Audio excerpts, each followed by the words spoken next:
One of the things that's very interesting about Exodus is that when God tells the pharaonic tyrant to free the Israelites, he always uses the same phrase, and you only ever hear half the phrase. He has Moses say, "Let my people go." Now you hear that phrase all the time, but you don't hear the second half of the phrase, which is repeated, I think, 9 times, one for each plague, perhaps 10 times, because there's actually 10 plagues. If you count the devastation of the firstborns, that's the 10th plague. God has Moses say, "Let my people go, that they may serve me in the wilderness." And that's really interesting, because it's not, and Dennis Prager pointed out, that the word freedom isn't used once in the Exodus narrative. And it's because the freedom from tyranny isn't hedonism. It's not the blind pursuit of passions. It's the servitude to a higher purpose. Proper freedom is servitude to a higher purpose. Voluntarily accepted servitude to a higher purpose. Perhaps the highest purpose, which is what God calls the Israelites to. And you say in your book here, purpose is meaning. That's a hell of a thing if it's true. Purpose is meaning, especially if you find purpose in duty and responsibility, and I think you genuinely do in sacrifice. I think that's true, deeply true. Purpose is meaning, and meaning is happiness. We don't think about happiness enough, and when we do not necessarily think about it properly. Happiness is neither joy nor entertainment. It is an ontological condition fundamental to our existence as humans.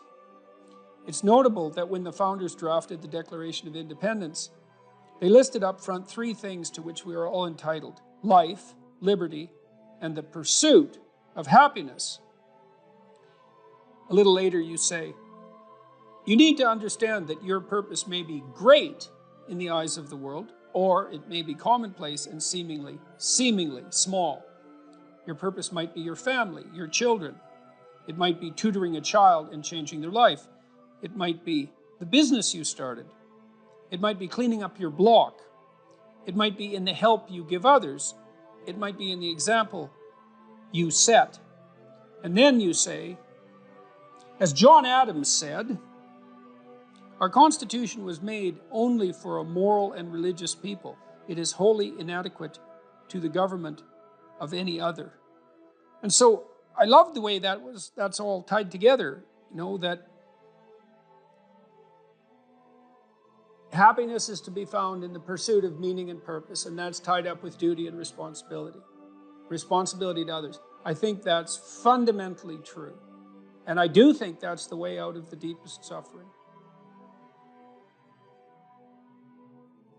You want to be someone who can take a joke. You want to be productive.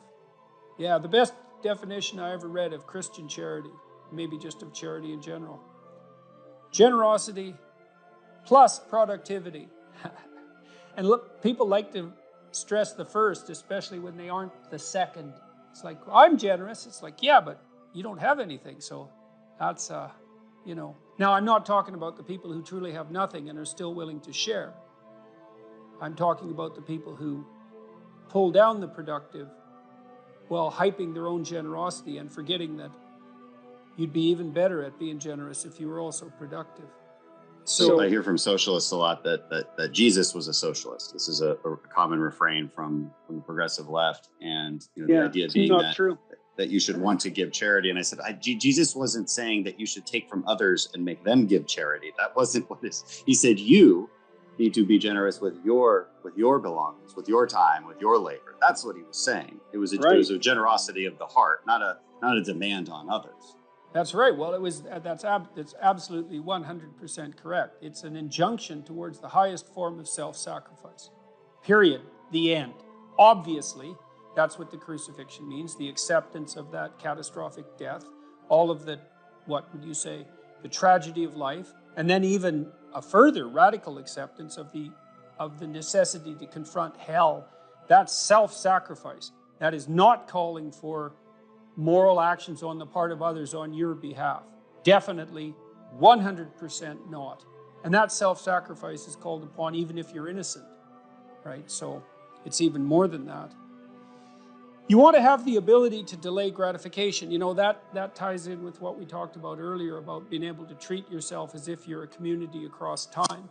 Because to delay gratification means to sacrifice the hedonism of the present to the security and iterability of the future. And so that is a hallmark of maturity. That's also the ability to make sacrifices. That's why the sacrificial motif is stressed so hard in the Old Testament. You have to make sacrifices. To what? Well, to whatever you value. Well, what's the highest value? Well, by definition, that's God. So do you sacrifice to God? Well, if you sacrifice at all, you sacrifice to a God. Maybe you don't sacrifice. Well, then you're immature. Maybe you sacrifice to a lesser God. Then maybe you should get your act together. That's all tied together integrally with the notion of the ability to delay gratification. That's why God tells Adam and Eve that they're condemned to work when they get thrown out of the Garden of Eden. It's like, well, now you have to work because you're aware of the future.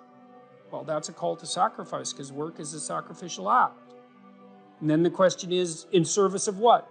And there's another chapter in the book called Do Something Hard. It's pretty direct and straightforward there. But what we're getting at is that there's a problem in our society where we do our best to alleviate any kind of suffering, as if we feel that there's this utopia available to us where suffering can be completely removed from our lives. But that's a false promise. That's a false God. It's impossible. And worse than that, it prevents that sacrifice that you're talking about. It prevents that uphill climb because people are told to feel that there's some sense of injustice if you have to work harder than anyone else for something else, and you know, and they're blinded as to why. And look, maybe you do have to work harder than someone else to get to the same point. I'm not saying that's impossible, but we all do. That's true for all of us, right? Because with our genetic inheritance, let's say, some things come relatively easy to us and some things are virtually impossible and have to be strived for mightily. And I'm also not saying that some people aren't, what would you say, condemned in some fundamental way in multiple dimensions simultaneously. I mean, I've had people in my clinical practice and met people in my private life who are burdened by so many difficulties simultaneously that it's almost incomprehensible. So I'm not saying there's something even-handed about this, but all of us have to work very hard on certain fronts to be better and to do better. And it's also not obvious to me that that's an unbearable price in some sense, but it's also the most fundamental disciplining adventure, right? And I don't know what it's like for you. I suspect it's the same, but when I look back in my life, I think when I'm thinking in a positive way, I think, well, that was really difficult, but it was worth it. And those two things are integrally associated, right? Because you don't generally say, well, that was easy, but it was worth it. You know, and so what that seems to mean is that the difficulty is intrinsically bound up with the reward. And then, of course, we know that, right? Because how happy are you even for someone else when you see them overcome immense odds to attain something of value? Everyone stands up and cheers when that happens, you know? Anyways, what DeWall found was that it's actually chimps that are more, you might say, humane. Although chimpane, I don't know what the equivalent is. Let's say humane, that manage to produce hierarchies that are more stable and actually manage to stay alive on top of them for much longer periods of time. And he thinks about that as the emergence of an implicit morality, right? It's a morality that's acted out. So then you think, well, there are different ways of climbing up a hierarchy. There are worse and better ways. The better ways allow you to live longer in a more stable hierarchy, and the evolutionary payoff for that is that you leave more descendants.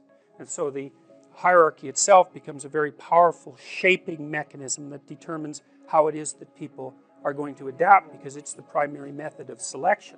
So there's an ethic in there. There's an ethic that emerges from the social interactions, but that's rapidly transformed into a biological selection device.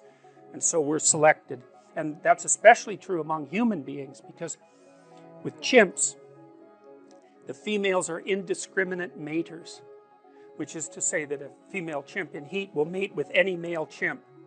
Now, The dominant males chase the subordinate males away, so they're still more likely to leave offspring than the subordinates, but it's not because of the females. But human females are different. Human females exert choice, and quite brutal choice, you might put it that way. They're very choosy, and it's one of the things that seems to have distinguished us from chimpanzees. And what roughly seems to happen is that the male dominance hierarchy elects men to the higher, say, rungs of the hierarchy, and then the females peel from the top.